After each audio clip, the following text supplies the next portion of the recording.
नमस्कार साथियों। कहानी मेरी ज़ुबानी में आज प्रस्तुत है श्री जयशंकर प्रसाद जी द्वारा लिखित कहानी, जिसका शीर्षक है वैरागी। पहाड़ की तलहटी में एक छोटा सा समतल भूमिखंड था। मौलसिरी, अशोक, कदम और आम के वृक्षों का एक हरा भरा कुटुंब उसे आबाद किए हुए था। 2-4 छोटे छोटे फूलों के पौधे कोमल मृत्तिका के थालों में लगे थे। सब आर्द्र और सरस थे। तपी हुई लू और प्रभात का मलय पवन एक क्षण के लिए इस निभृत कुंज में विश्राम कर लेते। भूमि लिपी हुई स्वच्छ, एक तिनके का कहीं नाम नहीं, और सुंदर वेदियों और लता कुंजों से अलंकृत थी। ये एक वैरागी की कुटी थी और तृण कुटीर उस पर लता वितान, कुशासन और कंबल, कमंडल और वलकल उतने ही अभिराम थे जितने किसी राज मंदिर में कला कुशल शिल्पी के उत्तम शिल्प। एक शिलाखंड पर वैरागी पश्चिम की ओर मुंह किए ध्यान में निमग्न था। अस्त होने वाले सूर्य की अंतिम किरणें उसकी बरौनियों में घुसना चाहती थी, परंतु वैरागी अटल अचल था। बदन पर मुस्कुराहट और अंग पर ब्रह्मचर्य की रुक्षता थी। यौवन की अग्नि निर्वेद की राख से ढकी थी। शिलाखंड के नीचे ही पगडंडी थी। पशुओं का झुंड उसी मार्ग से पहाड़ी गोचर भूमि से लौट रहा था। गोधूली मुक्त गगन के अंक में आश्रय खोज रही थी। किसी ने पुकारा, आश्रय मिलेगा? वैरागी का ध्यान टूटा।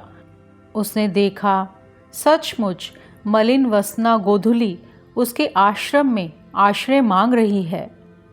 अंचल छिन्न, बालों की लटें, फटे हुए कंबल के समान मांसल वक्ष और स्कंध को ढंकना चाहती थी।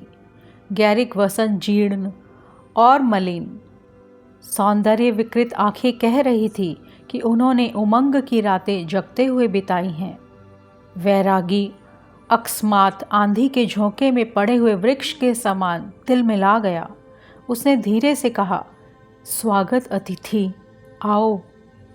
रजनी के घने अंधकार में तृणकुटीर, वृक्षावली, जगमगाते हुए नक्षत्र धुंधले चित्रपट के सदृश प्रतिभासित हो रहे थे।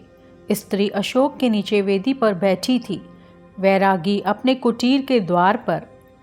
स्त्री ने पूछा, जब तुमने अपना सोने का संसार पैरों से ठुकरा दिया, पुत्र मुख दर्शन का सुख, माता का अंक, यश विभव सब छोड़ दिया, तब इस तुच्छ भूमिखंड पर इतनी ममता क्यों? इतना परिश्रम, इतना यत्न किस लिए? केवल तुम्हारे जैसे अतिथियों की सेवा के लिए। जब कोई आश्रयहीन महलों से ठुकरा दिया जाता है, तब उसे ऐसे ही आश्रय स्थान अपने अंक में विश्राम देते हैं। मेरा परिश्रम सफल हो जाता है जब कोई कोमल शैया पर सोने वाला प्राणी इस मुलायम मिट्टी पर थोड़ी देर आश्रम करके सुखी हो जाता है। कब तक तुम ऐसा किया करोगे? अनंत काल तक प्राणियों की सेवा का सौभाग्य मुझे मिले। तुम्हारा आश्रय कितने दिनों के लिए है? जब तक उसे दूसरा आश्रय ना मिले। मुझे इस जीवन में कहीं आश्रय नहीं और ना ही मिलने की संभावना है। जीवन भर? आश्चर्य से वैरागी ने पूछा। हाँ, युवती के स्वर में विकृति थी। क्या तुम्हें ठंड लग रही है? वैरागी ने पूछा। हाँ, उसी प्रकार उत्तर मिला। वैरागी ने कुछ सूखी लकड़ियां सुलगा दी। अंधकार प्रदेश में 2-3 चमकीली लपटें उठने लगी। एक धुंधला प्रकाश फैल गया। वैरागी ने एक कंबल लाकर स्त्री को दिया। उसे ओढ़कर वो बैठ गई। निर्जन प्रांत में 2 व्यक्ति। अग्नि प्रज्वलित पवन ने एक थपेड़ा दिया। वैरागी ने पूछा, कब तक बाहर बैठोगी?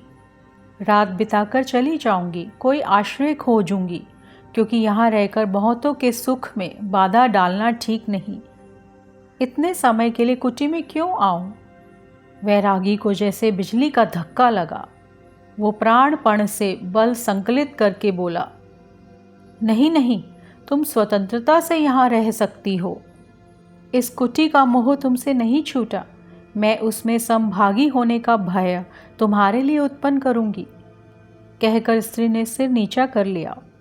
वैरागी के हृदय में सनसनी हो रही थी। वो ना जाने क्या करने जा रहा था।